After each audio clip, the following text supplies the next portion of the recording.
මම අද ඔයගලන්ට අරන් ආවේ රූම් ටුවර් එකක්. ඉතින් ජපානයේ මම අලුතෙන් රෙන්ට් කරපු රූම් එකේ ඇතුළේ තමා පෙන්වන්න ලෑස්ති වෙලා ඉන්නේ. ඉතින් මේ කාමරේ ඉස්සරහම තියෙනවා දොර. ඒ දොර ඉස්සරහ තියෙන මේ ස්පේස් එකට තමයි අපි කියන්නේ ගෙන්කන් කියලා.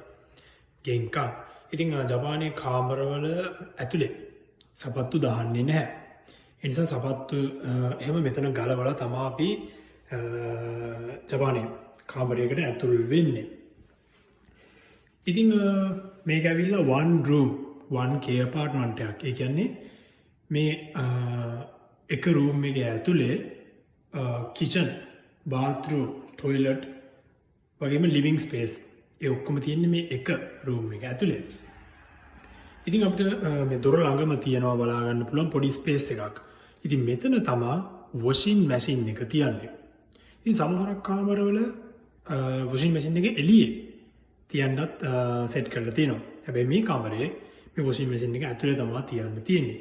ඉතින් එතන ළඟම තියෙනවා kitchen එක. හරිද? kitchen එක. ඉතින් මේ මොකද ලිප. හරිද? මේ කාමරේ මේ ලිප ඇවිල්ලා මේකට සෙට් කරලා තියෙන ගලවන්න බෑ. හැබැයි සමහරක් රූම් වල මේ ලිප මෙහෙම නැතුව අපි අර ලංකාවේ තියෙන ගෑස් ලිප් වගේ තියෙන කාමරක් තියෙනවා. ඉතින් එතනින් ගියාම තියෙනවා කිචන් එක ළඟම තමයි බාත්රූම් එක. රයිට්. මෙන්න මේ විදිහට තමයි බාත්රූම් එක තියෙන්නේ. සිංක් එකයි බාත් ටබ් එකයි.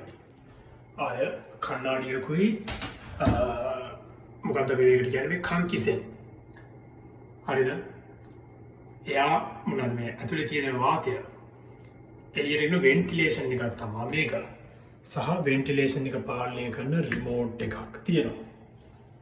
ඉතින් හැම කාමරයකම මේව නැහැ. මම කලින් හිටපු තැන මේ රිමෝට් එක තිබුණේ නැහැ. ස්විච් එකක් විතරයි තිබ්බේ. ස්විච් එක දැම්මහම මේ වෙන්ටිලේෂන් එක ඔන් වෙනවා. එහෙම ඒවත් තියෙනවා මේ රිමෝට් එකෙන් බොහොම සංකීර්ණ විදියට සෙටින්ග්ස් හදන්න පුළුවන් වෙන්ටිලේෂන් සිස්ටම් උත් තියෙනවා. ඉතින් අනිවාර්යෙන් ජපානයේ ඇවිල්ලා වින්ටර් එක සීතල කාලේ තියෙන නිසා උණු වතුරයි සීතල වතුරයි දෙකම තියෙනවා. මොකද ජපානයේ වින්ටර් සහ සමර් සීතල කාලයයි ග්‍රීෂ්ම කාලයයි දෙකම තියෙනවා. ඉතින් මේ H කියන එකට දැම්මහම ඇවිල්ලා මේක රත් වෙනවා. හරිද? සෙල්සියස් අංශක 40 දක්වා රත් කරන්න පුළුවන්. මේ කූල් එකට දැම්මහම සීතල වතුර තමයි එන්නේ. එතනින් ගියාම ඒ ළඟම තියෙනවා ටොයිලට් එක. හරිද? ටොයිලට් එකේ පෙන්වන්න මහා දෙයක් නැහැ. හැබැයි ජපානයේ ටොයිලට් වල ලංකාවේ ටොයිලට් වල පොඩි වෙනසක් තියෙනවා. ඇවිල්ලා මේ ස්විච් පැනල් එකක් තියෙනවා. හරිද? මේ ස්විච් පැනල් එක සම්බන්ධයෙන් මම වෙනම වීඩියෝ එකකින් ඕගොල්ලන්ට පැහැදිලි කරන්න. සහ මේක ඇවිල්ලා මේ සීතල කාලෙට මේ අපි ඉඳගන්න මේ ටොයිලට් එක රත් කරන්න පුළුවන්. හරිද? එහෙම ෆන්ක්ෂන් තියෙනවා. රයිට්. ඊළඟට මෙතන තියෙනවා පොඩි ස්ටෝර් රූම් එකක්. ඔයගොල්ලන්ගේ මේ ඇඳුම් සහ වෙනත් ද්‍රව්‍ය වෙනත් ඔයගොල්ලන්ගේ භාණ්ඩ තියලා තියන්න පොඩි ස්පේස් එකක් තියෙනවා. ඉතින් සමහර කාමරවල මෙච්චර ලොකු ස්පේස් එකක් නැහැ. හරිද? ඒකත් කාමරේ අනුව මේ ස්පේස් එකේ සයිස් එක වෙනස් වෙනවා. ඉතින් එතනින් ගියාම තියෙනවා ලිවිං ඒරියා එක. ඉතින් ඔයගොල්ලන්ට දැක්කම බලා ගන්න පුළුවන් කිචන් එක. ළඟම තමයි ලිවිං ඒරියා එක තියෙන්නේ.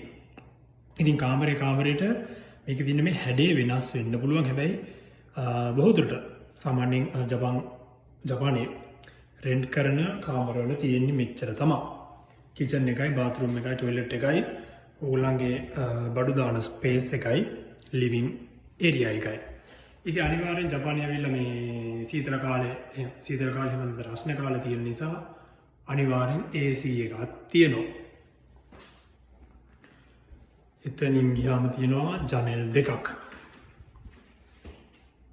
හරිද? මේවා ජනෙල්. මේවා දොරවල් නෙමෙයි.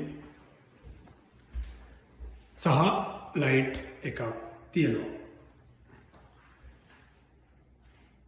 ඉතින් අන්න එහෙම තමා මගේ ජපානයේ අලුතෙන් රෙන්ට් කරපු රූම් එක.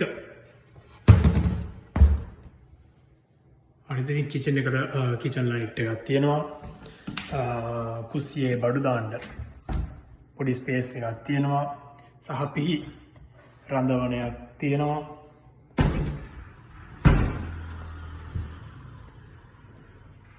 රයිට් ඉතින් අපි අද බැලුවේ ජපානයේ මම අලුතෙන් රෙන්ට් කරපු රූම් එකේ ඇතුළ. ඉතින් වීඩියෝ එක හොඳ නම් ලයික් එකක් දාන්න. ජපානයේ මේ කාමරය ඇතුළ බලාගන්න ආසාවෙන් ඉන්න ඔයගොල්ලන්ගේ යාළුවන්ටත් පේන්න මේ වීඩියෝ එක ෂෙයා කරන්න.